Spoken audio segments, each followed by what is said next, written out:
Hello everyone, I just wanted to come on here really quickly before the real video started just to say hello and Happy New Year from the Boardwalk Times and also give a little bit of a disclaimer before this starts. This video was previously filmed in January of 2020 before the pandemic hit the United States, so I just wanted to throw that out there. Harli is doing very well. She's been very active on TikTok, so make sure to follow her on TikTok. She's been doing some virtual princess parties, so be sure to check out her Instagram. You'll get all that later in the video. Enjoy! Hello and welcome to The Discussion, the show where I, Elizabeth Pfeiffer, interview awesome people doing cool things in the Disney community. Today I'm with Harli Wallingford. She is a owner of a princess party company here in Phoenix, Arizona. Hi. Hi. So let's just get into it. Disney, it's awesome. Yes. Obviously you love it. Mm-hmm. Where did the idea of princess partying come from? I think for me, I actually had like a distinct moment of realizing that like this is something cool and that brings magic and is fun because when I was in high school, we did a projection of Beauty and the Beast. And in that part of my job was to like go around and sell these light up roses to these families. So like later on when the Beast transforms, like all the kids could be a part of it and just talking to these kids about like, oh, like, yeah, of course it's the real Belle. Like she'd love to hear about these storybooks you love, like all these things, and just seeing the way they lit up. I was like, this is so cool. There has to be a way to do more of this. So I started researching and found out that there are companies that do this. And so I started working for a company. But then when I moved and I wasn't able to, of course, stay with that company anymore, I was like, I think it's time that I take it to the next level and do it on my own. So That's really cool.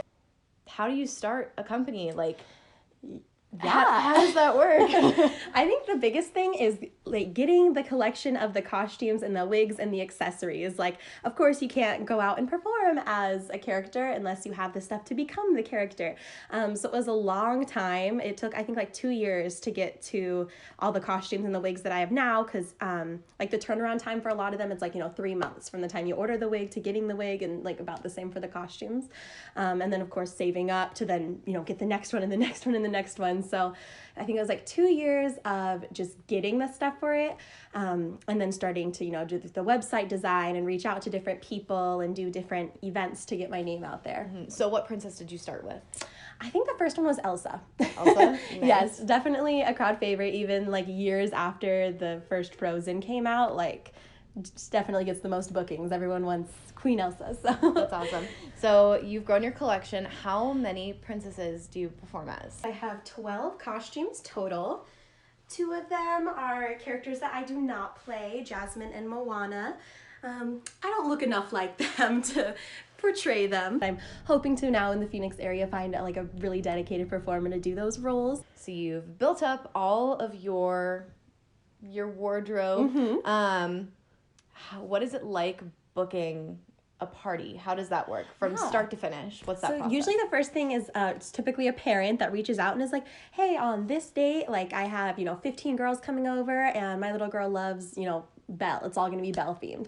And so then from there, it's like I take the information of, where the location's going to be to factor in like the driving time to be there, what time that they would like the princess appearance to be.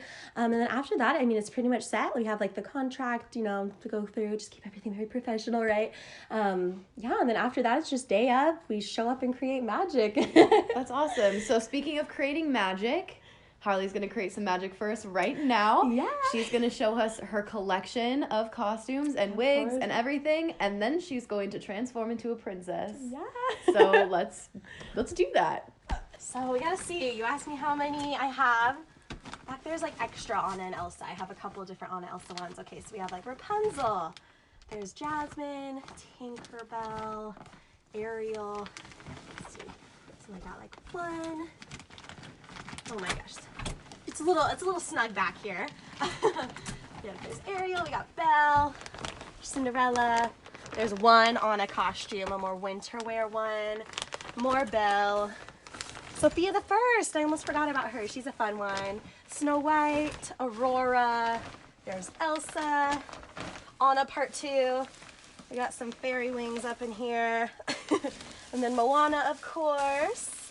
And yeah, then in here it's like we have a big poofy pink kind of generic princess look.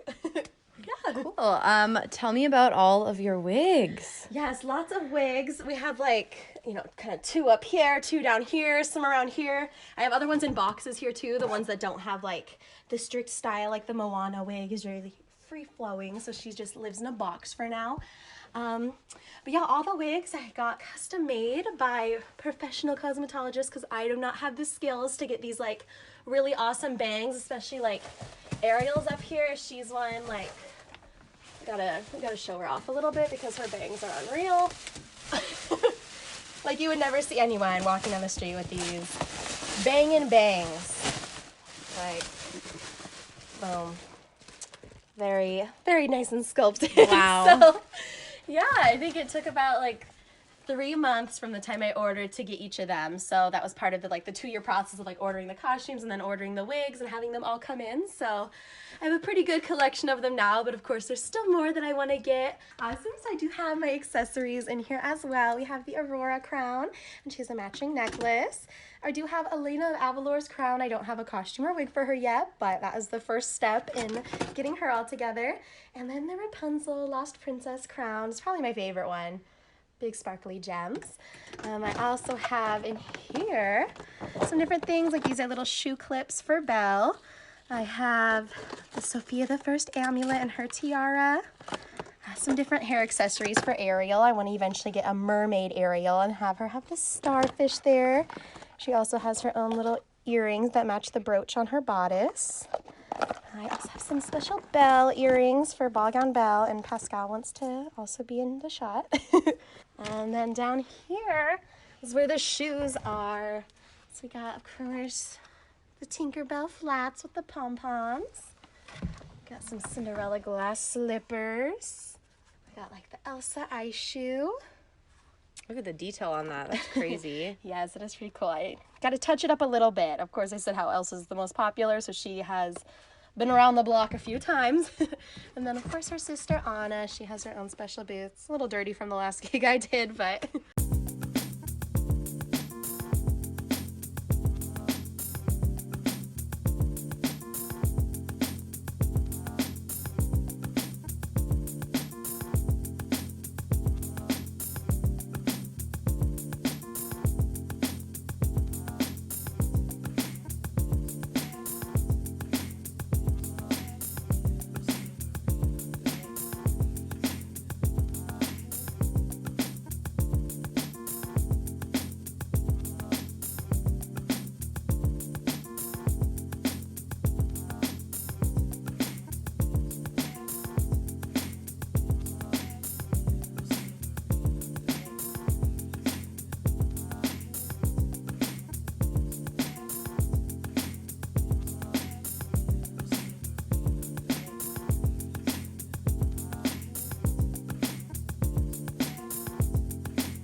So you do this every single time you have a party. Yeah. That looked like it was a short process, but in reality, what, like an hour and a half to Yeah, get I usually ready? give myself 2 hours to get ready for a party from like start to finish. That's crazy. And you don't just do parties, you also volunteer quite Yeah, often. Tell I me do. about I that. think I've actually been volunteering more than doing parties recently. That's I think it's really important to give these magical moments to the kids, especially that need it the most. And it's lots of fun anytime I get an opportunity to, visit the ones who could use that extra sparkle in their life. It's really rewarding. Most recently, I was able to do a event where I teamed up with a bunch of other like kind of princess cosplayers in the area, and we were able to surprise a bunch of Make-A-Wish kids at like a Christmas event that they were doing in a neighborhood. So that was really special. I got to be Belle for that one, and then the next day came back as Elsa, so it was really fun. That's awesome. What do you do at a party beginning to end? When Rapunzel knocks on the door, what should kids expect? Yeah, so I do kind of have a set itinerary, but we do kind of, bend it depending on, what the kids want to do or if the parents have special requests. Usually there's kind of like a grand entrance. I think it's really fun when the kids don't know that the princess is coming, and the parents just set it up. So I come and knock on the door and they answer, and it's like, they don't really know what to do, but they're excited. A lot of times it's when I get hugs from everyone. It's like always kind of a mosh pit of all the kids running up and giving out hugs, and then trying, identify who the birthday kid is, the birthday prince or princess, as I call them, and tell them, what, we're here to celebrate your special day, and that I brought some fun things for us to do. And so usually one of the things we do is story time. That's always really fun and interactive. The kids always like to, answer questions. Like if I have the storybook, oh, do you know who this is? And they'll be like, oh, that's Eugene, and that's Pascal. They really like to share their knowledge of their story with you. And then after story time, I'll usually do some face painting, especially a character like Rapunzel who is passionate about painting. That's really fun. And it's really funny the requests that I get from the kids. There's always like a couple random things like, can I have a hippopotamus on my cheek? And you're like, you're sure, and you do it. Then we also, of course, do singing and dancing. That is always a hit, and no matter what princess I am, we always have to sing How Far I'll Go and Let It Go. Okay. Those are easily like the top two most popular songs, so they always get really excited when I'm like, well, my friend Elsa taught me her song. Do you think you could sing it with me? And everyone's pretending to use ice powers. That's, I think, a parent's favorite time, too. Get lots of cute pictures and videos in those moments. We also do some like princess and prince training, just some basic things like curtsies and bows, or we do like our princess waves, and we do some princess poses. And then usually after that do a bunch of photos, and we use those princess and prince skills that we learned. So lots of really cute pictures of, the kids doing the hands over their heart like Belle taught them, or doing Cinderella's favorite pose and all sorts of different things. And then usually after that, there's like the birthday celebration, sing happy birthday. They, start to cut into the cake and go into gifts. And that's when we do like our goodbyes. We say how happy it was to meet everyone, and hopefully leave them with some magical memories. Oh, that's awesome. Okay, so speaking of magical memories, obviously we've been looking around your room, seeing all the things that you've collected. Yeah. Obviously princesses and Disney is really special to you. So talk about the impact that Disney has had on your life. Yeah, I think ever since I was, a small girl, I was raised on these movies and these stories and, wanting to be just like these characters that I saw, and all the different, amazing traits that they have. A lot of times I think people like to give the princesses a bad rep of being damsels in distress, but I think they all have amazing skills that we can like learn from and aspire to be like them. And so now that I'm in the position where I can embody these characters and hopefully inspire the next generation, it's really special to me. And so I love it. I love the magic. I love to surround myself with it, with all my little who's its and what's its in my room and in my life. And I think everyone is happy when watching a Disney movie or seeing, different like magical things from the stories that they grew up on. And it makes everyone kind of feel like a kid again. I mean, I think a lot of people would be surprised at how many adults love to, take pictures with me and interact with me when I go and do these events. I mean, even corporate events when there's not necessarily kids there, they like the idea of having, a princess there and that fun entertainment. So I love to surround myself with it and then bring it to everyone else. That's awesome. Okay, I've got like one more bonus round for you. Are you ready? I hope so. Okay, I'm going to ask some questions that I think kids would ask Rapunzel at a birthday party. Okay. We're going to put the improv skills to the test. All right. Just to let the audience know, we did an event together. I was Elsa and she was Anna, and her improv's awesome, so I just you guys need to see it, all right? Okay, we'll see. Okay. We'll see how this goes. All right. Okay, you gotta be in character of a kid. Yeah, I'll okay. get into Rapunzel. Where's Flynn? Oh, Flynn, well, he's back at the castle. You see, he went from being a ruffian, kind of a thug, to now he's a prince, right? And eventually we're going to be king and queen together. So he has lots that he has to learn. So my dad's helping him learn those kingly skills. Oh. Well, I was just wondering, Pascal's always with you. Yes, he does. He gets a little bit nervous about traveling to faraway kingdoms. When we left my tower and made it all the way to go and see my mom and dad, we had a few misadventures there. You know, remember that time when we got trapped under the water? Oh, Yeah, so he's a little bit afraid of going on adventures. He told me that I should go check out the kingdom first, make sure it's safe, make sure that I become friends with any ruffians or thugs that we meet, and then he'll come back with us next time. How long are you going to be in Arizona for? Oh, I do have to get back tonight because me and Eugene do love to have dinner together. That's one of our very special times, so I'm excited for that. I think that we're going to have some soup today. It's one of my favorite meals.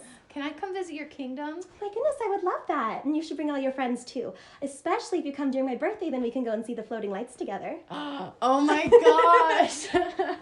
That's so good. I could never. That's awesome. Oh, I'm glad you think. Yes. Okay, so where can people find you if they want to see more pictures of you, Yes. book a party, anything like that? Since I go under the name Best Princess Parties, so that's our Instagram handle. You could find us on Facebook and then bestprincessparties.com. If you want to reach out, it's bestprincesspartiesaz@gmail. And yeah, we could start the conversation and plan the perfect event or party for you.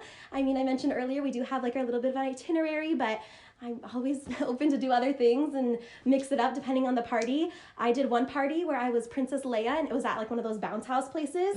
And so like the itinerary very quickly went out the window and the little boy just wanted to bounce around with Leia and it was like one of the best parties. So That's yeah, so fun. whatever you want, we can bring the magic to you. That's awesome. Well, thank you so much for letting me invade your space and learn all about, being a party princess. Yes, This it was is so fun cool. to share it with you. Yes. If you liked this episode, make sure to give a big thumbs up. Please follow Harley and her Best Princess Parties platforms. If you want more Disney content like this, subscribe to the YouTube channel and go to boardwalktimes.net for more Disney content.